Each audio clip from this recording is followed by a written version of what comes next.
Hello world. Patricia O'Connor and Frida Riva Dorsey is here, and today is our Saturday drop on the balcony, and it is a beautiful, nice Saturday. We got a break from the heat. Things are cooling off nicely. I got some music playing low. Hopefully nobody will mind. And I'm kind of looking at our trees, and I've been thinking about their future.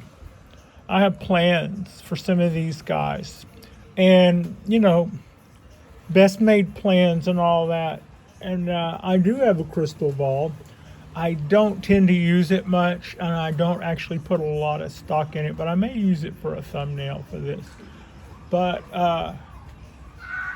so best laid plans and all that noise, but there are some ideas that I have, and I've also been asked some questions by a few of our viewers about, what do you intend to do with this tree, or how do you see this progressing here? And to that end, some of y'all are asking the same thing I've been wondering, and my answer was, whenever one of those would have gotten started, when I don't know, would be either one of two things. One, I guess maybe three things. Google it, look it up on YouTube, or let's grow it and see. And, and I'm more than capable of doing all three of those, because if you're doing the grow it and see method, that can also be the most fun and the most rewarding, but that's going to leave you a lot of time to Google the project you're doing, so that maybe you won't mess it up. Just, that's just kind of how my brain works. I'm not recommending that as a life choice or nothing. But as far as that goes, I'm going to do a little bit of, this is not going to be like the typical bench tour. I'm going to kind of give you an idea of how I see certain trees in our collection progressing. I will start here. A Japanese black pine, cork bark black pine, 75 years old, coming back from a bad bout of ignorance, and it's doing nicely and progressing nicely. It's looking really green. I'm going to gin this stuff when in no particular hurry. I'm going to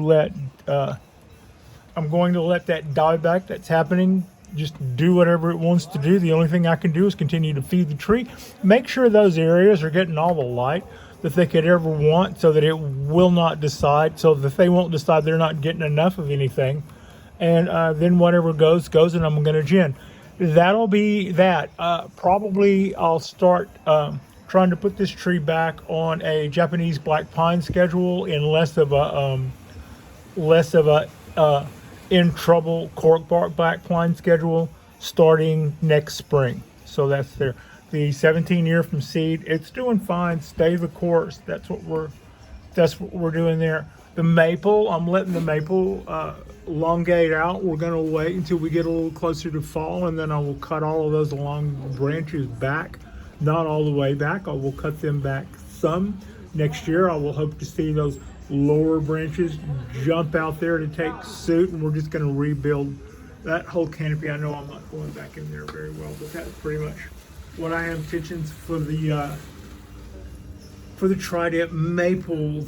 The Dawn Redwood, I've carved it back somewhat. I'm tired of waiting on stuff that isn't happening. I'm going to start trying to, we've still got some summer, and we've still got some new growth here, so even the little bit of carving I did about 2 weeks ago is already starting to flush back out. I'm going to try to act as though those branches that we have in the base of them are maybe what we have to work with for a while. So I cut them back so they're not, I did some carving on those branches, like cutting them down at the bottoms and stuff to try to thin them up some, so that when they do wrap around, they won't be so enormous. And we're getting a lot of bud growth from where those cuts were. Nothing lower yet. I still haven't seen anything lower, but I'm hopeful. That brings us to the bald cypress. Okay, so these guys are doing great. They're doing just what I want them to do. I don't see a lot of stuff right now that's about to cause me any problems. If I saw a lot of bar branches or a lot of threes in one spots, whirlwinds, or however you call it, I would very likely go in there and prune those back. But right now everything's great. We're letting all of that energy push and flush and keep all of that stuff going. We're getting an enormous amount of rollover. We're getting some really quick growth out of this leader that's 1 year old. The 3-year-old leader now is getting really big, and these guys, I was just looking back at them, at some of the older posts from the internet of when these guys got planted, and these were just twigs.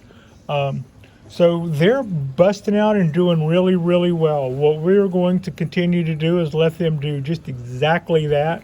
And when all of this stuff turns that beautiful rust color that cypress trees do, and it loses all of its stuff, we'll go back and start cutting back our secondary, clip,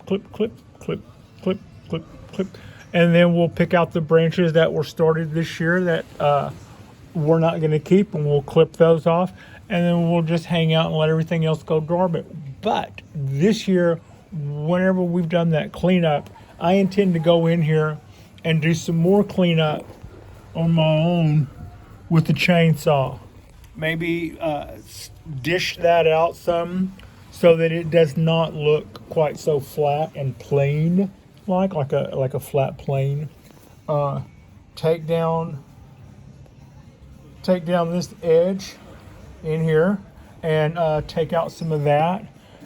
Do some carving on the inside of those. Hollow them out. Not that I really want to make those hollow trees, but I want to hollow them out a little bit so that as they roll over, they look a little less machined, because that wedge does kind of look to me like a machined cut.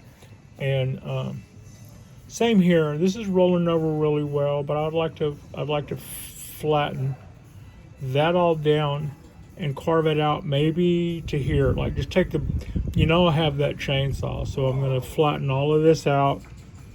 Could also do that with a grinder, but then I would still have that flat cut and I'd still have to scoop it out. And then I'm going to bring that down here, hopefully clearing up this little bark dilemma. But other than that, I think we're probably getting rollover underneath that, and I'm not. As long as I don't peel that down, that won't cause us an issue.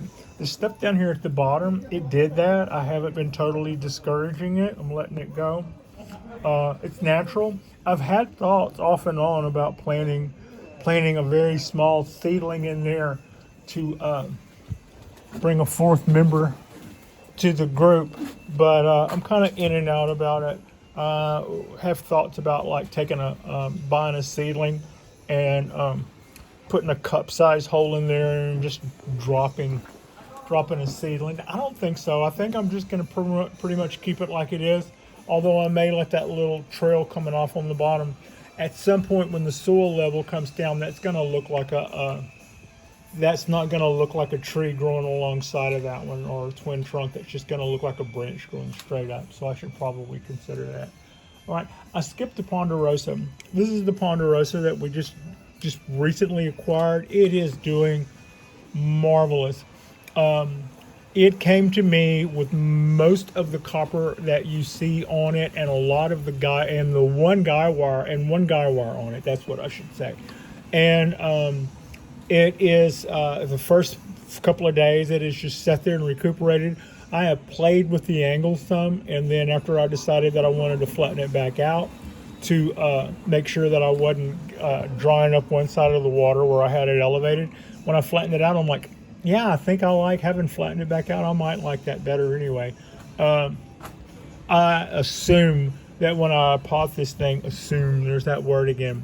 But I'm thinking that when I repot this thing, I will probably go with a large, unglazed lotus or round, or maybe a square, but it's going to be ornate and kind of have a rounded bottom, but it'll be a big unglazed pot.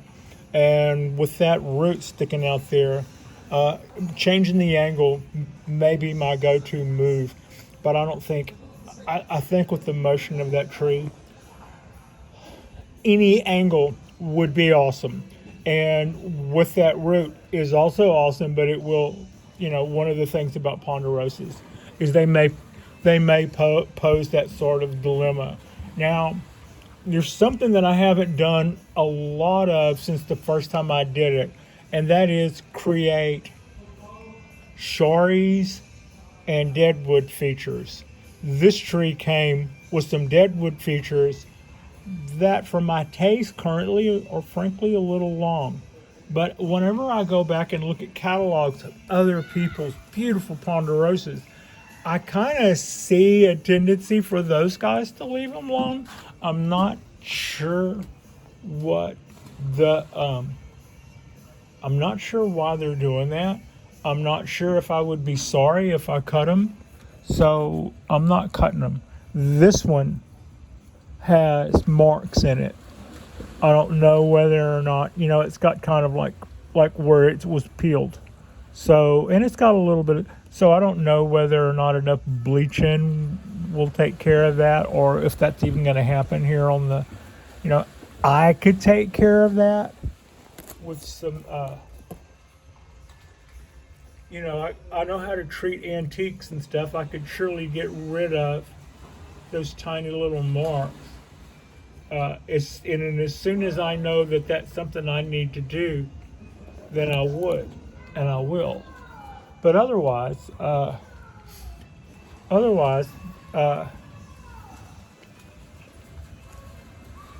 curves of all this deadwood does tell a story of a lot of rotation, just as the trunk tells the story of a lot of rotation. And whenever I decided to pull the trigger on this tree, I was looking at all of these branches we're not way up here, but a lot of the branches were up here and everything was pointed up. And I pulled everything down, and I want to see if I get away with that. I pulled everything down, and I want to see how that goes for us. I'm hoping that goes well. I like the way the tree looks right now. I would like to do some shari. Possibly, I think the sharis look best when they look natural, and a lot of times when you see the sharis on these trees, they are on the exposed side where the trunk is flat and it just gets, blistering hot there or something. Or here, you don't see as many sharis, I don't think, on the underside of the tree unless it was laying on the ground and the bark rotted away, but maybe not the trunk, and then the tree grew and then raised off the ground, and then you would have that exposed wood over time would dry out and silver out and kind of make a shari. Otherwise, you tend to see that on the very top where the sun is most exposed. If you look, you can see the way the bark goes around. I would like to really accentuate those lines with the shari that comes around, possibly coming around up in here and going to our deadwood feature, or maybe beyond. I could also see possibly ginning some of these top branches. I could see that. I don't know. I could see that, but it's the kind of thing that I would think about with a heavy consult of a wiser. I don't think at my stage in the game I'm going to go all willy-nilly and start cutting the ends off of anything up here on the top of the tree. But the only other thing I would say is that as far as this tree is concerned, I'm starting to accumulate the tools for grafting.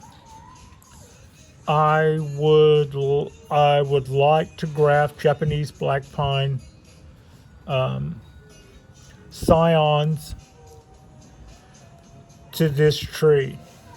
Scions are what you call the candles when you cut them off and use them as a shoot. So I would basically have to go in where these shoots are at a place where the tree would still be capable of putting out buds and start putting in grafts there.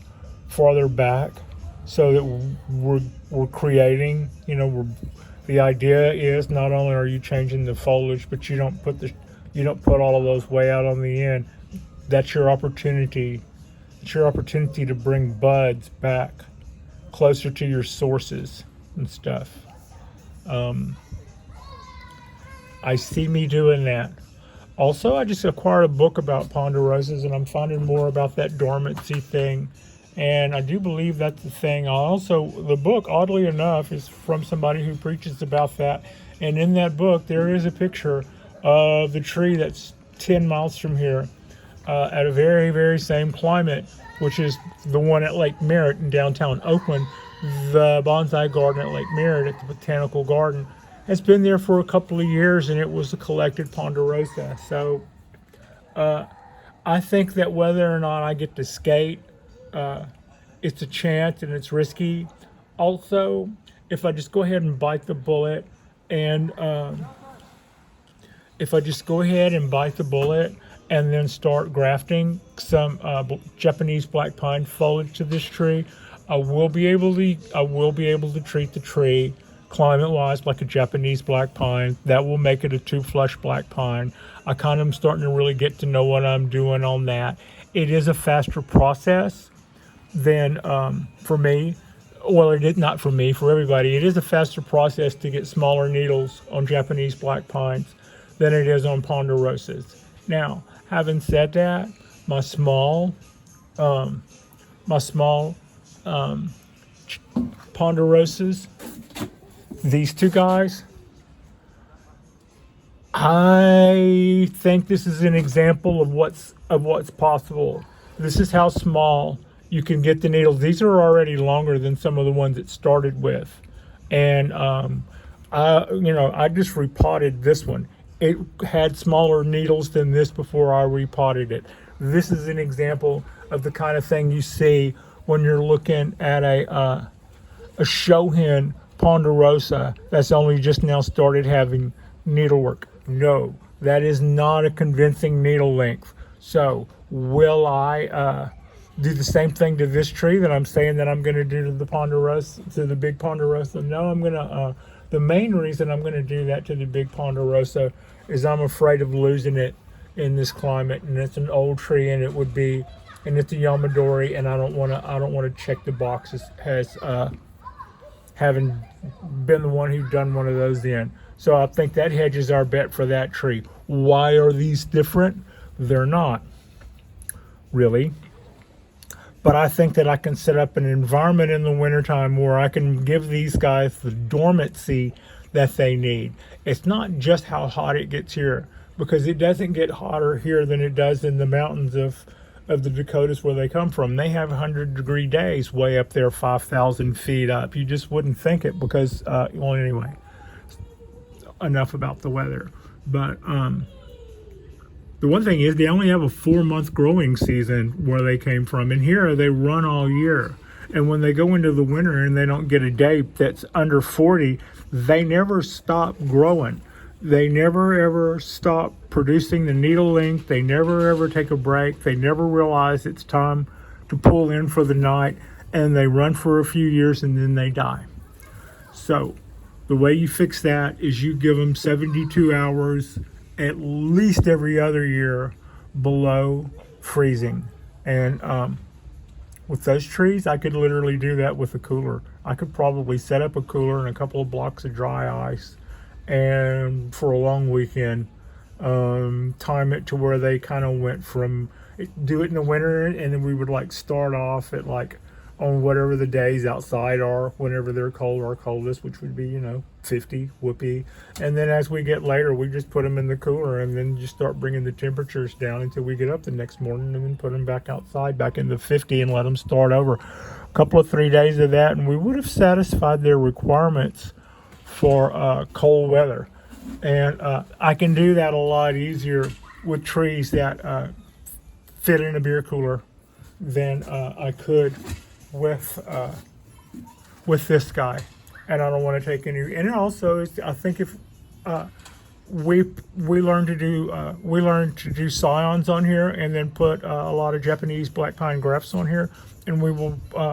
I think we will end up with a shark needled, really pretty tree, and I won't have to worry about losing it again. Now, about grafting and about carving and about some of that other stuff that I talked about that you hear people doing to trees.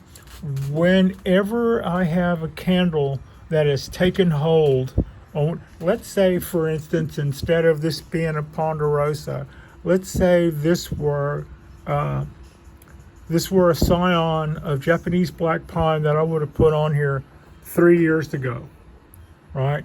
So at some point it's going to become, get bigger and bigger and bigger and become branch-like, and I may go over to where its source was, to where I joined it, wrap a wire on it, and go yanking. No.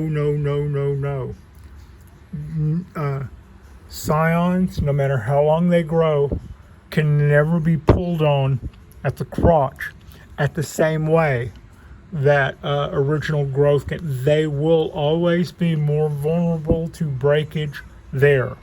Also, when you get a tree from somebody else and they know all kind of, woodworking techniques and stuff, and there may be a wedge cut in the tree, you need to kind of know about that, so that if you decide to put a, it's like, say I decide to hang a guy wire from here and try to pull that massive piece of trunk down, and let's say, I think that's a natural twist. In fact, I know it is, but let's say instead of that being a natural twist right there, if I can get that to focus better, let's say that was the product of a wedge cut, where you put a slight little wedge of cheese cut about 75% through the trunk, and then take a guy wire and pull it down and then let it heal over. One, they don't heal over. They callus over on both sides, and they do get stronger, but that side would never be, if you then turned around and put a guy wire on it and started wrenching on that, you would rip the top of the tree off. So when you do stuff like that, take into account what you can do to those pieces after you've done that. When you acquire a tree that's had a lot of woodwork, try to familiarize yourself with what's happened to it. The owner may not, the guy you got it from may not know or may not be telling, but it's more likely that they would say, hey, there's a wedge cut here, so don't grab that and go yanking on it, ever. The other thing that I was thinking about here is this is in development. We have a little die back there. It's in development. It's doing great. We've done shows about this. The cork bark is progressing very, very nicely. I like everything that's going on with it. There's nothing about it that 6 times this foliage won't fix. And we're just not in a super hurry about it. The way to get there is to feed it and water it, and we're doing all those things. And I just rotated this tree around. You saw it kind of at an angle to us a couple of days ago, but I've turned it around, and that's how. This is the backside of this tree, and it's growing. We're doing good. I want a lot of this stuff to fill in. We will keep some negative space in there, but not a lot. I want it to be small pockets of light and not quite. We got a lot of fill-in to do here. I have to justify log, and this is doing fantastic. We're going to make a big old huge balloon out of that. A big umbrella canopy out of that, and then I'm going to go in there with a good pair of gloves and start, after a year or two of that, and start selecting. Right now, I just want stuff, a lot of it, and we're getting it, and it's doing good. This is also the front of the tree. It's had its back to us for quite some time. All right, now here is another big part of the discussion. What is going to come? What will become of these guys? Do I expect these guys to stay? Do I expect this to stay like this forever? Can that do that? Can that stay that small forever? Probably not. We're just going to see. It might be that 4 years from now, this is going to be something that's despite our best effort, is a little too tall and will have a little too little roots to be hanging out in that pot, in which case we will reluctantly move along to something else too small, and then try to settle in there. But right now, this tree is doing really well, and it's trying to make proportional size needles like this one did after we decandled it. Now also, here's something else. When I look at Frankenpine, I was very, very excited over the amount of bends and folds that I was able to get into this tree. And 11 months later, when I released them, I lost some of that. I lost some of that tautness. I let it go for a minute, and I'm thinking about it. No, sir, I don't like it. I don't like it at all. So I'm gonna have to cinch this up tighter. Just pull it all tighter and pull all of that stuff in tighter and see how that goes. And it might be that I shouldn't take the wire off until way, way, way longer. Marisol at Frostbite Bonsai commented that she watched me take the wire off of maybe this one, maybe that one. I forgot which one. Probably this one. It was saying I was wondering how hard it would be to get the wire off. Yeah, it wasn't too bad, and I removed it when I did because I too was concerned about that. But as soon as I removed it, our basic bends, as far as the bends are concerned, stayed, but they relaxed. So it might be that if I want it, if I like that, and dang I do, and I want that to get fat and squeeze up in that shape, and dang it I do, it might very well be that I just leave those guys on there and let it just squeeze out and just totally trench up everything, and then go in and take them out like a little past last minute. And I will be pulling those wires. I would be at that point pulling those wires out of trenches that they would have created in the pines. We could also lose over that. But I think whenever you get something that's going like this, the point is that to try to keep it doing that nature-made things like what we see in the canyons. And if you let that relax too much, it's too hard to get back.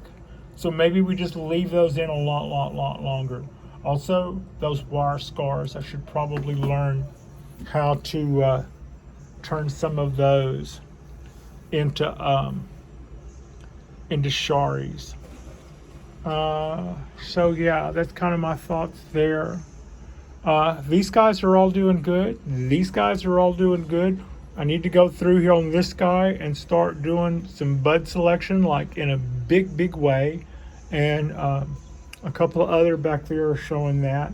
We'll get to that. And in our future episodes, we are going to start doing more discussion on these trees and on these trees with the all-important first branch, which leads to the second branch, which leads to the back branch. And there's kind of a whole thing and a whole school of thought about that. No point in getting into it because I'm looking at a lot of branchless trees. But usually you have branches in its trunk work that hasn't happened at the right time. So I was more concerned about what we could do to those. And to that end, I think we did okay. This is what we worked on last night. I'm gonna wrap this up with this guy. That's how it finished up. When we finished up with it, little O's abound everywhere. I was walking the property today and I was surprised how many Cheerios I saw in the local pines. Those limbs, they hang down, and whenever they find themselves growing into shadow, they start curving and twisting like that to try to find the sun again. And then a lot of times they die off because they may not have been successful. But that's what we did last night. That's a pretty cool looking little pine tree.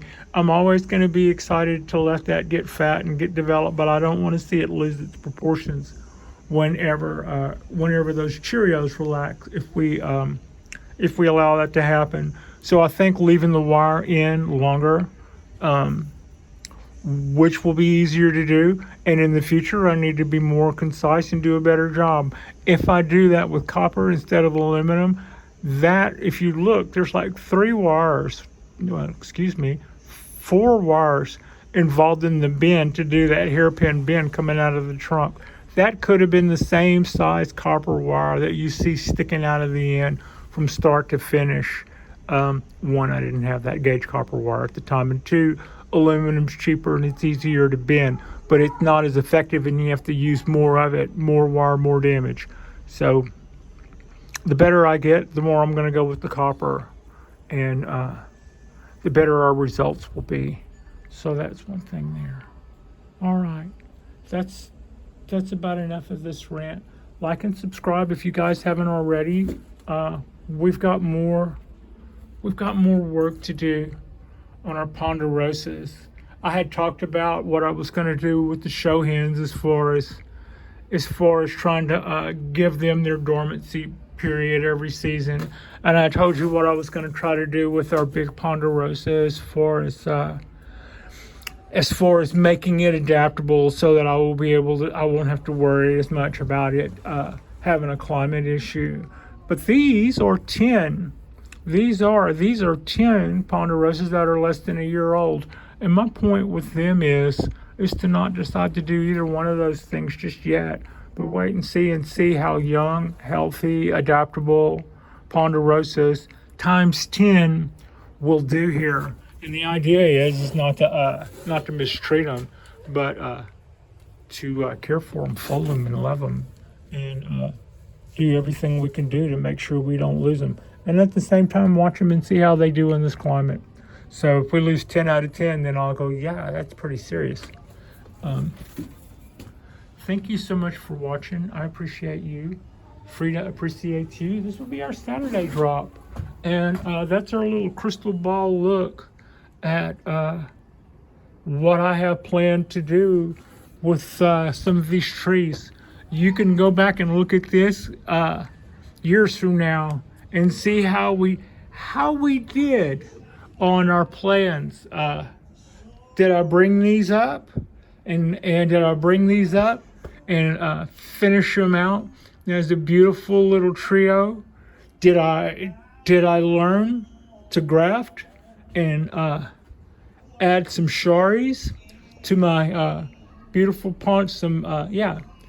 sharis, some exposed stuff to my ponderosa? Will we find out that these little ponderosas? Time will tell. Just stick around and follow us for a little while, and we can find all that stuff out together. Thank you so much for watching.